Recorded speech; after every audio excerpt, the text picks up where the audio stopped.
स्वागत है आपका गुमो बुंदेलखंड में। दोस्तों, आपने अनेकों संतों की जीवनी हमारे चैनल में देख ही रहे होंगे, लेकिन सबसे बड़ी बात है कि आज हम आपको लेके आए हैं धीरेन्द्र कृष्ण शास्त्री, जो बागेश्वर धाम सरकार के नाम से जाने जाते हैं। उनकी जीवनी एक ऐसी जीवनी है जो उनकी संघर्ष, किस तरह से भिक्षा ले लेकर उन्होंने जीवन यापन किया, किस तरह से गरीबी से गुजरे और आज यहां तक पहुंचे धीरेन्द्र कृष्ण शास्त्री। उनके गुरु जी की, उनके माता पिता की कितना उनके ऊपर योगदान रहा, बागेश्वर धाम सरकार का, सन्यासी बाबा का उनके ऊपर कैसी कृपा रही, वो हम आपको बताने जा रहे हैं। वो कैसे गरीब कन्याओं की और समाज में लोगों की मदद करते हैं, लोगों को चमत्कार करके लोगों के ऊपर कृपा करते हैं और दूर दूर जाके, जैसे इंग्लैंड है, ऐसे अमेरिका है, ऐसी जगह जा जाकर वो राम कथा करते हैं। तो दोस्तों, हम आपको बताने जा रहे हैं धीरेन्द्र कृष्ण शास्त्री जी की जीवनी, और आप हमारे चैनल पर बने रहिएगा, ज्यादा से ज्यादा शेयर करिएगा और सब्सक्राइब करिएगा, ताकि हर किसी तक यह उनकी जीवन की गाथा पहुंच सके। हम ऐसा धीरेन्द्र कृष्ण शास्त्री जन्म 4 जुलाई 1996 को धीरेन्द्र कृष्ण गर्ग के रूप में, जिन्हें बागेश्वर धाम सरकार के नाम से जाना जाता है, एक भारतीय स्वयंभू धर्मगुरु है। वह भारत के मध्य प्रदेश में एक धार्मिक हिंदू स्थल बागेश्वर धाम के पीठाधीश्वर है। शास्त्री पर मानसिकता का इस्तेमाल कर लोगों को बरगलाने का आरोप भी लगाया गया है, लेकिन उनकी चमत्कार के अनेकों किस्से और कहानियां। जन्म उनका धीरेन्द्र गर्ग 4 जुलाई 1996, आयु 28 वर्ष, छतरपुर मध्य प्रदेश भारत। राष्ट्रीयता भारतीय, अभिभावक उनके राम कृपाल गर्ग पिता, सरोज गर्ग माता जी हैं। धार्मिक जीवन उनका जो धर्म है वो हिंदू धर्म है और बागेश्वर धाम सरकार के पीठाधीश्वर हैं। उनका प्रारंभिक वर्षों में परिवार उनका जो है, शास्त्री जी का परिवार का जन्म 4 जुलाई 1996 को छतरपुर जिले के गढ़ा गांव में हुआ था। वे सरोज गर्ग मां और राम कृपाल कृष्ण पिता की 2 संतानों में सबसे बड़े थे। उनका पालन पोषण एक हिंदू पंडित परिवार में हुआ, जहां उनके पिताजी पुजारी के रूप में काम करते थे। शास्त्री का बचपन गरीबी में बीता। उनका परिवार कच्चे घर में रहता था। बचपन में वो अपने गांव के लोगों को कहानियां सुनाया करते थे। शिक्षा बागेश्वर धाम सरकार ने अपनी स्कूली शिक्षा गंज गांव में पूरी की। धार्मिक कैरियर जो है उनका, शास्त्री जी का राम भद्राचार्य के शिष्य हैं और रामचरितमानस और शिव पुराण के प्रचार के लिए जाने जाते हैं। उनका दावा है कि उनके अनुयायियों द्वारा साधना के माध्यम से कुछ करिश्माई शक्तियां भी हासिल की गई हैं। बागेश्वर धाम सरकार। शास्त्री जी मध्य प्रदेश के छतरपुर जिले के गढ़ा गांव में भगवान हनुमान को समर्पित एक हिंदू स्थल बागेश्वर धाम के पीठाधीश्वर और प्रमुख रूप में सेवा कर रहे हैं।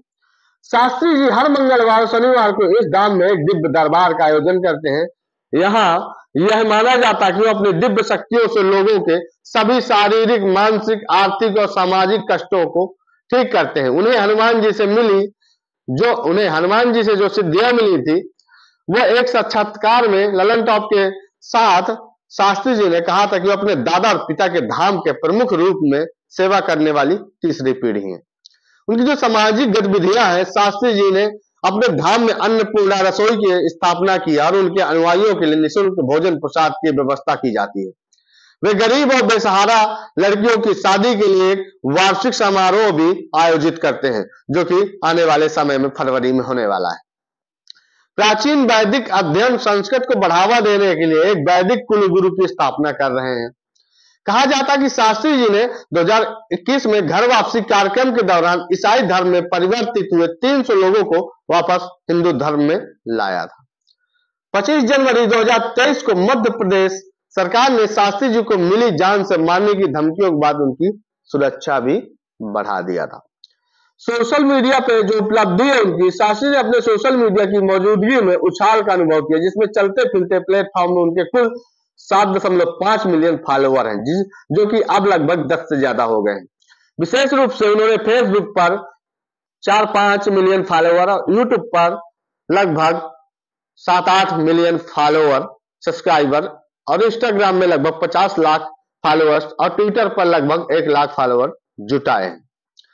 कई व्यापक रूप से देखे जाने वाले वीडियो को 3 से 10 मिलियन का व्यूज मिलते हैं, यानी कि आज के डेट में 10 से 20 मिलियन तक के भी व्यूज उनको मिलते हैं।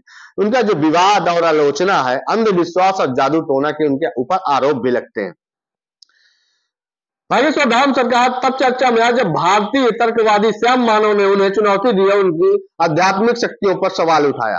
मानव ने शास्त्री पर आध्यात्मिक अंधविश्वास को बढ़ावा देने का भी आरोप लगाया। जब मीडिया में विवाद छिड़ा तो शास्त्री ने मानव को अपने दिव्य दरबार में आमंत्रित किया और कहा, मैं बागेश्वर बालाजी के चरणों में एक सेवक मात्र हूं, वही करता हूं जो मुझे प्रेरित करते हैं।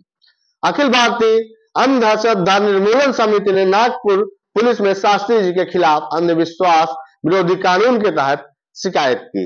समिति के अध्यक्ष श्याम मानव ने कहा कि दिव्य दरबार और प्रेत दरबार की आड़ में जादू टोना को बढ़ावा दिया जा रहा है और धर्म के नाम पर धीरेन्द्र शास्त्री द्वारा आम लोगों को ठगा और शोषण किया जा रहा है। पुलिस ने इसकी जांच की। अंधविश्वास और काला जादू विरोध अधिनियम 2013 के तहत मुकदमा चलाने का कोई आधार नहीं पाया। स्वामी रामदेव, रामभद्राचार्य, साध्वी प्राची, प्रज्ञा ठाकुर और भारतीय जनता पार्टी के राजनेता गिरिराज सिंह जैसे कई हिंदू धार्मिक नेता उनके समर्थन में आए। उन्होंने अखिल भारतीय अखाड़ा परिषद से भी समर्थन मिला। 22 जनवरी 2023 को कई हिंदू संगठनों ने बागेश्वर धाम सरकार के मुख्य पुजारी धीरेन्द्र के शास्त्री के समर्थन में नई दिल्ली के जंतर मंतर में विरोध प्रदर्शन कर आह्वान किया। 25 जनवरी 2023 को नागपुर पुलिस ने धीरेन्द्र शास्त्री को नागपुर में अपने सार्वजनिक कार्यक्रमों में अंधविश्वासी गतिविधियों को बढ़ावा देने के आरोप में क्लीन चिट दे दी। पुलिस आयुक्त अमितेश कुमार ने कहा, शिकायत की जांच और अखिल भारतीय अंधश्रद्धा निर्मूलन समिति के संस्थापक शिकायतकर्ता श्याम मानव द्वारा प्रस्तुत साक्ष्य की जांच के दौरान ऐसा कुछ भी नहीं मिला। एनसीईआरटी की किताब में लव जिहाद। शास्त्री जी ने दावा किया था कि एनसीईआरटी कक्षा 3 पर्यावरण अध्ययन की पाठ्य पुस्तक में चिट्ठी आई है नामक पाठ लव जिहाद को बढ़ावा देता है। इस अध्ययन में रीना नाम की लड़की द्वारा अपने दोस्त अहमद को लिखे गए पत्र का उल्लेख है। उन्होंने सवाल किया कि पत्र मुस्लिम लड़के को क्यों नहीं लिखा गया और सुझाव दिया कि इस तरह की सामग्री हिंदू भावनाओं को नुकसान पहुंचाती है और युवा दिमाग को प्रभावित करने के एजेंडे को दर्शाती है। 23 जनवरी को नेताजी सुभाष चंद्र बोस की जयंती पर शास्त्री जी ने भारत को हिंदू राष्ट्र घोषित करने के लिए आप हमें अपना साथ दें, हम हिंदू राष्ट्र देंगे का नारा दिया। उन्होंने यह भी आग्रह किया कि रामचरितमानस को भारत का राष्ट्रीय ग्रंथ घोषित किया जाए। रजत शर्मा के आपकी अदालत के शो में शास्त्री जी ने कहा कि वही सभी धर्मों का सम्मान करते हैं और किसी भी धर्म के खिलाफ नहीं है, लेकिन अपने धर्म के खिलाफ आपत्तिजनक टिप्पणी बर्दाश्त नहीं करेंगे। उन्होंने यह भी कहा कि वो हिंदू राष्ट्र और अखंड भारत की मांग करते हैं। शास्त्री की टिप्पणी को मिलीजुली प्रतिक्रिया मिली। AIMIM प्रमुख असदुद्दीन ओवैसी ने संविधान का हवाला देते हुए इसका विरोध किया, जबकि उत्तर प्रदेश के मुख्यमंत्री योगी आदित्यनाथ ने इनकी टिप्पणी का समर्थन किया और कहा कि भारत पहले से एक हिंदू राष्ट्र है। तो धीरेन्द्र के शास्त्री जी बागेश्वर धाम बालाजी के समर्थक हैं और आप समझ ही रहे होंगे कि वो बागेश्वर पीठ के वो संस्थापक हैं। किस तरह से उन्होंने हिंदू धर्म को बढ़ावा देने के लिए कई सारे उपयोग किए। उन्होंने अभी हाल ही में एक हिंदू एकता सनातन पदयात्रा भी निकाली थी। जो बागेश्वर धाम सरकार है, बागेश्वर धाम बालाजी हनुमान मंदिर को समर्पित एक हिंदू मंदिर है जो भारत के मध्य प्रदेश राज्य में स्थित है। सबसे बड़ी बात है कि यह जगह मध्य प्रदेश के छतरपुर जिले के खजुराहो पन्नागंज नामक एक छोटे से शहर से लगभग 35 किलोमीटर की दूर पर गढ़ा गांव में स्थित है। इसके बाद दोस्तों आप जान रहे होंगे कि बागेश्वर धाम सरकार किस तरह से हिंदू बहन बेटियों की शादी विवाह और कई धर्मों की बहन बेटियों की शादी विवाह में भी अपना योगदान देते हैं और अपने यहाँ से शादी विवाह करवाते हैं। भूत प्रेत बाधा लोगों को राहत देते हैं और तमाम उनकी बीमारियों में भी उनका सहयोग करते हैं। जैसे कि वो कई देशों में का उन्होंने भ्रमण किया। नेपाल के भी उनके कई सारे समर्थक हैं, उनके कई सारे अनुयायी हैं। कनाडा के कई सारे लोग उनको मानने वाले हैं। ऑस्ट्रेलिया के बहुत सारे लोग उनको मानने वाले हैं और इंग्लैंड के भी बहुत सारे लोग उनको मानने वाले हैं, वहां जाकर कथा कहते हैं। और यूएसए जो अमेरिका है, वहां के लोग भी बागेश्वर धाम के समर्थन करते हैं और सहयोग करते हैं।